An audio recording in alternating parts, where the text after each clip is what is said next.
Students, in subject International Humanitarian Law, we have completed our first unit, and I hope you have seen all the lectures. More than 6 to 5 lectures we have already taken in unit 1, and we have completed the unit 1 of this subject. Now we are taking international efforts to outlaw slavery. Second unit of this subject, International Humanitarian Law. And under this unit, there are two topics. One is slave trade and practices similar to slavery, and another is forced labor and trafficking in human beings. આ જે second unit છે એમાં બે topics છે. એક છે કે international level પર જે આઉટલો સ્લેવરી એટલે ગુલામગીરી જેવા જે પ્રથાઓ છે જે કાયદાના સકંજામાં આવતા નથી પરંતુ એ હજુ ચાલુ જ છે, એવી પ્રથાઓ બંધ કરવા માટે ઇન્ટરનેશનલ એફર્ટ્સ પ્રયાસો કેવી રીતે કરવામાં આવ્યા.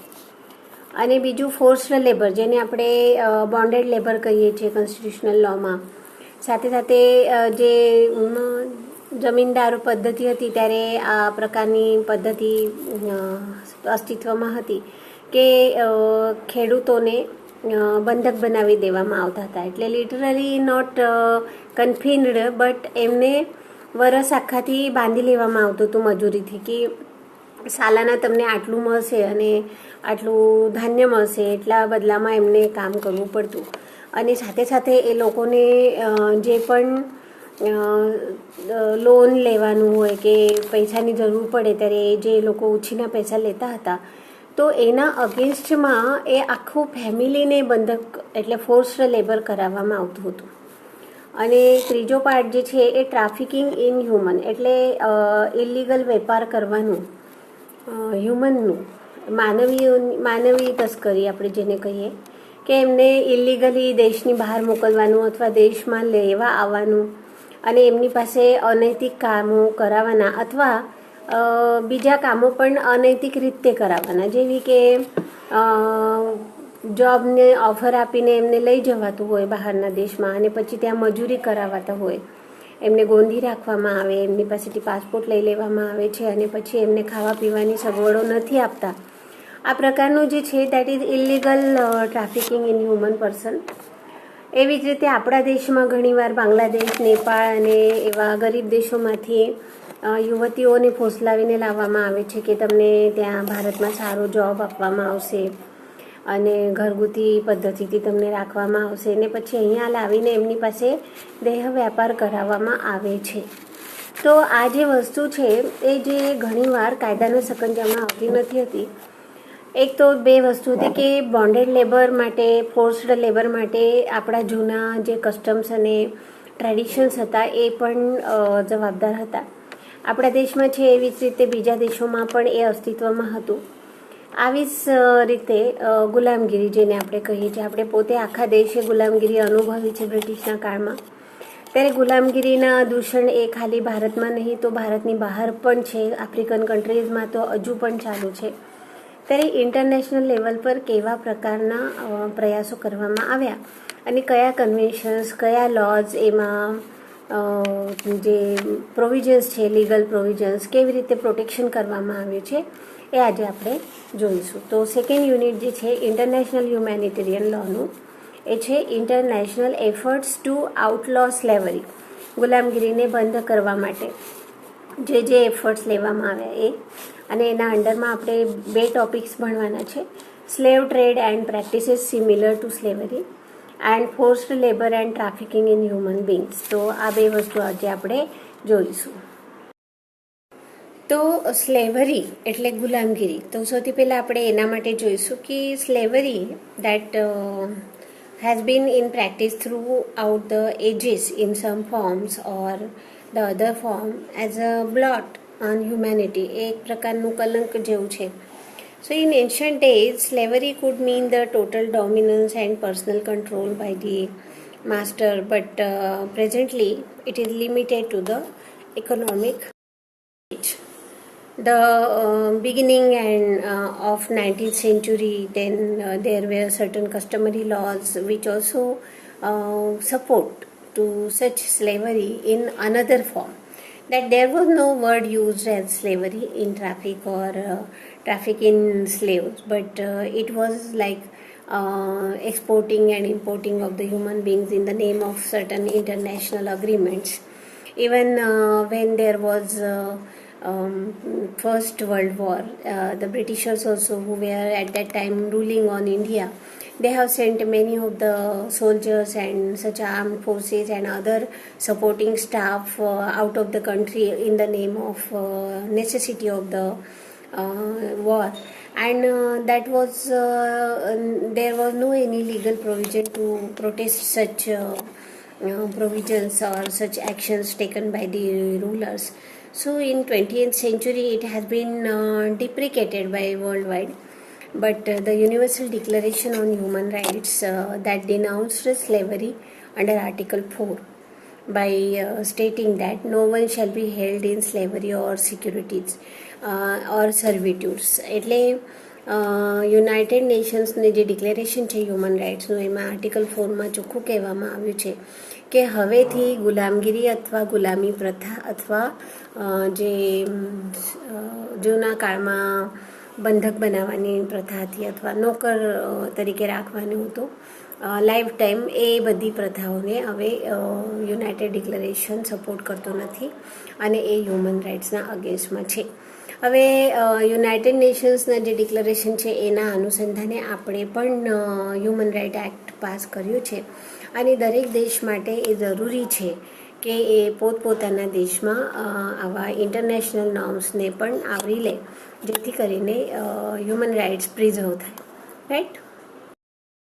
So, the slavery and other slave trades shall be prohibited in all their forms, and no one can more support.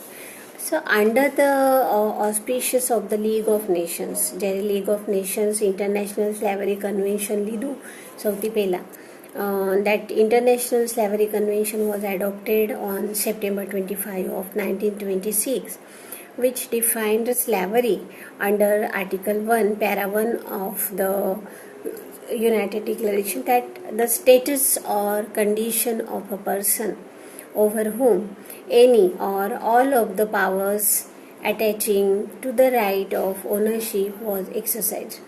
Slavery એટલે ગુલામગીરીની એમને અથવા બંધનગીરીની જે ડેફિનેશન કરવામાં આવી એમાં એમને એવું કહ્યું છે કે એક વ્યક્તિનું એવું સ્ટેટસ કે જેમાં કોઈ બીજાના અધિકાર ચાલતો હોય, એના લાઈફ ટાઈમ પર, એના જીવનકાળ પર બીજાના પાવર્સ ચાલતા હોય, રાઇટ્સ ચાલતા હોય અને માલિકી ભાવનો હક પ્રતિપાદિત થતો હોય તો એને ગુલામગીરી કહેવામાં આવતી હતી.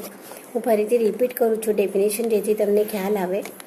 Under the auspices of the League of Nations, the International Slavery Convention was adopted on September 25 of 1926 and it defined slavery under Article 1, Para 1. હવે ડેફિનેશન એવી છે કે the status or condition of a person over whom any or all of the powers attaching to the right of ownership was exercised, જેના પર માલકી હક્ક, માલકી ભાવની ભાવના પ્રતિપાદિત કરી શકાય એવા વ્યક્તિ એ ગુલામગીરીની ડેફિનેશનમાં વ્યાખ્યામાં આવતા હતા. રાઈટ? તો આ હતી ડેફિનેશન જે કરવામાં આવી. The about definition was adopted under the United Nations system under Article 7 of the Supplementary Convention on Abolition of Slavery. એટલે એબોલિશન ઓફ સ્લેવરીનો જે એક્ટ બન્યો એમાં આ સેમ ડેફિનેશનને આપણે એક્સેપ્ટ કરી છે. તો એબોલિશન ઓફ સ્લેવરીનો કાયદો પણ બની ગયો હતો 1956માં. So in 1953 the protocol amending the Slavery Convention of September 25, 1926 was adopted, which transferred to the United Nations functions and powers that had been undertaken by the League of Nations. એટલે જે પહેલાં 1926માં સ્લેવરીના અગેન્સ્ટમાં સૌથી પહેલાં ડિક્લેરેશન કરવામાં આવ્યું, એને જ પછી યુનાઇટેડ નેશન્સે એક્સેપ્ટ કરી લીધું અને એ કાયદો બની ગયો. The protocol came into force on December of 1953, and as on February 5 of 2002, the protocol had 59 states parties. એટલે આગળ જતાં એમાં બીજા બધા દેશો પણ જોડાયા અને અત્યારે 2002ની જે સિચ્યુએશન છે એમાં 59 સ્ટેટ્સ એમાં પાર્ટીસ છે. So, slave trade was defined by the Convention of 1926 as all the acts involved in the capture, acquisition or disposal of a person with intent to reduce him to slavery. એટલે એને બંધક બનાવી દેવામાં અથવા ગુલામ બનાવવામાં જે પણ એક્ટ કરવામાં આવતા હતા એ બધાને સ્લેવરી તરીકે અથવા ગુલામગીરી તરીકે એ આવરી લેવામાં આવ્યું છે. Okay, then the convention under Article 1 that laid down that the states parties to the convention shall take all practicable and necessary legislative and other measures to complete abolition and abandonment of the debt bondage. પહેલું હતું કે જે લોકો loan લઈને ઉધાર લઈને પોતાની મજૂરી નોંધાવી દે છે એટલે કેવું કે જીવનભર અથવા આખા સાલ વરસ આખું એ પોતાનું ત્યાં મજૂરી કરવાની જે પરમિશન આપતા હતા તો એને ડેપ્ટ બોન્ડેજ કહેવામાં આવતું. That is to say the status of condition arising from a pledge by a debtor of his personal services or those services a person under his control as security for a ડેપ્ટ એટલે બંધક બનાવી દેવામાં આવતા હતા. બીજું, if the value of those services as reasonably assessed is not applied towards the limitation or liquidation of the debt, then or the length and nature of those services are not represented, limited and defined. એટલે આ પ્રકારનું જે system હતી ને પહેલાં ભારતમાં જમીનદારીમાં હતી જ ત્યારે એ લોકો એવું કોઈ ડિસ્ક્રિપ્શન હતું નહીં, ભાઈ બસ કામ કરવું એટલે કામ કરવું, તમે જે ઉધાર ચૂકે અને એ તમે જોતા હો જૂના જે વાતો તમે જાણતા હો તો એવું લોન ક્યારેય પૂરેપૂરું થતું જ નહીં એટલે એ ક્યારેય ફેડાઈ જ જતું નહીં હતું. એટલે એ માણસ જેને ડેપ્ટ લીધું હતું એ એના અવેજીમાં પછી એના છોકરાઓ વહુઓ એમના પોતીઓ બધાને જ કામ કરાવવામાં આવતું હતું. તો that was bonded labour and it was very bad tradition in all over the world between poor and rich. So this was really good steps that have been taken by 1953's convention that such debt bondage or bonded labor should be abolished by each and every country. Okay, now serfdom, that is to say the condition of a status of a tenant who is by law, custom or agreement bound to live and labor on the land belonging to another person. ફરીથી આ જમીનદારી વચ્ચેની જ વાત છે. તો આ વસ્તુ એવી હતી કે એને ટેનાન્ટ તરીકે રાખી લેવામાં આવતું. હવે એને ગુજરાતી વર્ડ શું છે મને ખ્યાલ તો નથી, પણ એ કોઈના બીજાના ખેત પર ખેડૂત એટલે કિસાન હું નથી કહેતી, એ ખેડૂત એટલે એને આખું પીક આખું હાર્વેસ્ટિંગ સિઝન ચાલે ત્યાં સુધી એને ખાલી મજૂરી કરવાની અને મજૂરી માટે એને ખાલી ખાવા પીવાનું આપવામાં આવે, 2 જોડ કપડાં આપવામાં આવે અને જે છેલ્લે જે પાક નીકળે એમાંથી વરસ ચાલે એટલું એનું ધાન આપવામાં આવતું, બીજું કશું જ નહીં, પૈસા કે વેતન કે મજૂરી કશું આપવામાં આવશે નહીં. અને આ વ્યવસ્થા એના જે કંઈ ઉધાર લીધું હશે એના અવેજીમાં હતી. તો આ પ્રકારનું જે એક ટેનાન્ટ તરીકે પ્રથા હતી એ પ્રથાને પણ એબોલિશ કરવાનો અધ્યાદેશ આમાં કરવામાં આવ્યું હતું. અને મોસ્ટ ઓફ એ લોન લઈને જ કામ કરતા હતા એટલે કશું બોલી ના શકતા હતા. So any institution or practice whereby a woman without the right to refuse is promised or given in marriage on payment of consideration in money or in kind of her parents, guardian, family payments or any other person or group, then the husband of a woman, his family or his clan has the right to transfer her to another person. એટલે એ જમાનામાં તો એવી ખરાબ પ્રથાઓ હતી કે ઘરની વહુઓને પત્નીઓને પણ આવા ઉધારના મામલામાં અથવા કર્જ જે લીધું હોય એના બદલામાં સોંપવામાં આવતી હતી મજૂરી માટે અથવા બીજા પણ કામ માટે. તો any institution or practice whereby a child or young person was given delivered by either both of natural parents or guardian for such a day.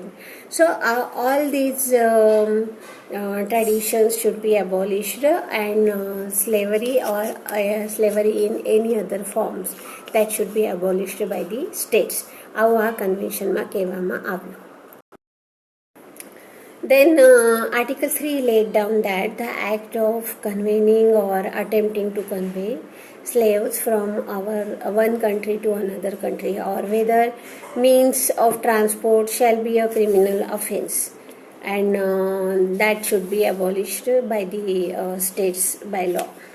Second, the Section 3 of Convention stated that in those states where the slavery has not been abolished or where the institution or practice similar to slavery has not yet completed, the act of mutilating or branding or otherwise making a slave or a person to servile status in order to indicate his status, or as a punishment or for any other reason, or being accessory thereto, shall be criminal offence of the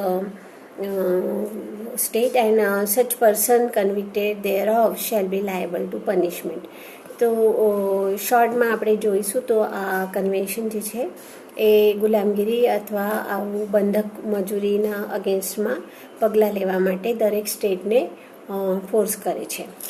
And states parties undertook to cooperate with each other and with the United Nations to give effect to the provisions of the convention. Any dispute between the state parties relating to the interpretation or application of the provisions shall be referred to the International Court of Justice. તો આપણે સ્ટાર્ટિંગમાં જ જોયું કે international એફર્ટ્સની વાત ચાલે છે.